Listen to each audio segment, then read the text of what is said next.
ভুক্তভোগী বাবা দেখেন একটা বাবার কতটা যে কষ্টের, একটা বাবার সন্তান যদি তার চোখের সামনে এভাবে ধর্ষণ হয় তারপরেও যদি ন্যায্য বিচার না পায়, তাহলে এই বাবাটা আসলে দেখেন হাউমাউ করে কিন্তু দেশবাসীর কাছে আহাজারি জানাচ্ছে।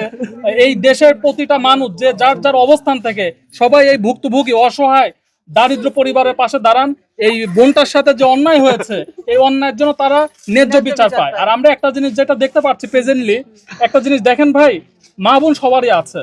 তো এই ধর্ষণকারী যারা, তারা কোনো কারণে আইনের ফাঁকফোকর দিয়ে কিন্তু ধর্ষণ করে। এই যে যে ওনাকে ধর্ষণ করেছে, এখানে এসে এলাকাবাসী যেটা জানালো উনি ইতিপূর্বে আরেকটা ধর্ষণ করেছে মজিবর নামে যে আছে না, এই মজিবর যদি ইতিপূর্বে যে ধর্ষণ করেছে তার যদি সুষ্ঠু বিচার পেত ওই ভুক্তভোগী পরিবার, তাহলে আমার মনে হয় এই মজিবর সেকেন্ড স্টেপে কোনো মেয়েকে আর ধর্ষণ করার সাহস দেখাতে পারতো না।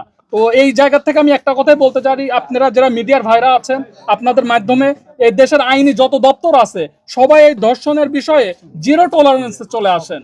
ধর্ষণকারী যে বা যাই হোক না কেন, এর কোনো পরিচয় হতে পারে না, এর পরিচয় একটাই, সে ধর্ষণ করেছে কিনা।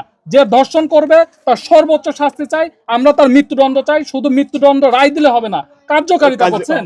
তার সাথেও আমরা কথা বলেছি, উনি বারবার বলতেছে যে হচ্ছে আপনার যারা আসামি পক্ষ আছে, যিনি ইনভেস্টিগেশনে আছে, তার সাথে তাদের নাকি একটা সম্পর্ক তৈরি হচ্ছে, এমনটা বারবার উনি সামনে আসছে। তো মিডিয়ার ভাই আপনাদের মাধ্যমে আমি একটা কথা বলতে চাই, দেখেন আমাদের দেশে প্রশাসনের অনেক মানবিক প্রশাসন আছে, যারা আপনার গরিব অসহায়ের পাশে কিন্তু থানাতে গেলে অনেক সময় দেখা যায় রিক্সা ভাড়াও দিয়ে দিচ্ছে।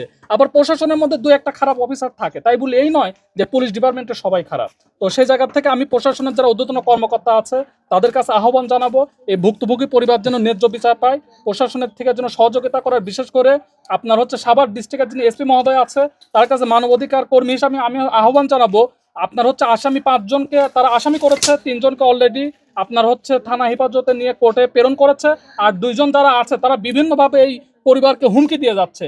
একটা ভুক্তভোগী পরিবার তার মেয়ের সঙ্গে এত বড় একটা দুর্ঘটনা ঘটার পরেও যদি সেই পরিবারকে হুমকির মুখে থাকতে হয়, ইচ্ছা দুঃখজনক আমার মনে হয় না আর কিছু হতে পারে একটা বাবা হিসাবে। তো সেই হিসাবে আপনার মনে করেন যে আপনারাও এটা বেশি বেশি তুলে ধরেন, যাতে সবাই যার যার জায়গা থেকে সহযোগিতা করে। আর আপনাদের মাধ্যমে আমি একটা কথাই বলতে চাই, মানে বাংলাদেশের প্রেক্ষাপটে প্রেজেন্টলি এমন হয়ে দাঁড়িয়েছে যে দেখেন কোরআনে কিন্তু একটা কথা সুস্পষ্ট ভাষায় বলা আছে যে মহান আল্লাহ তাআলা যখন বেশি খুশি হন তখন কন্যা সন্তান দান করেন। কন্যা সন্তান কিন্তু আমরা রহমত হিসাবে গ্রহণ করি, তাই না? তো এখন বাংলাদেশে দেখা যাচ্ছে আমরা যারা কন্যা সন্তানের বাবা আছি, মানে এমন অধিশাপ্ত মনে হচ্ছে নিজেদেরকে যে এই দেশে মেয়ে জন্ম দেওয়াটাই মনে হচ্ছে একটা পাপ। তো আমরা এই অপরাধের পাপ থেকে ভাই বের হতে চাই।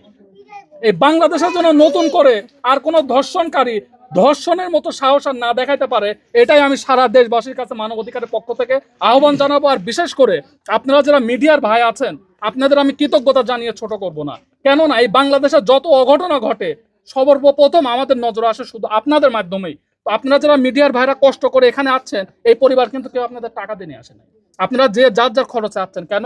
এই ভুক্তভোগী পরিবার যেন ন্যায্য বিচার পায়। তো এটা যেহেতু ঢাকার মধ্যে, ঢাকায় মিডিয়ার অনেক ভাইরা থাকেন বিদায় ঢাকায় যে ঘটনাগুলো ঘটে সেগুলো মানুষের নজরে আসে।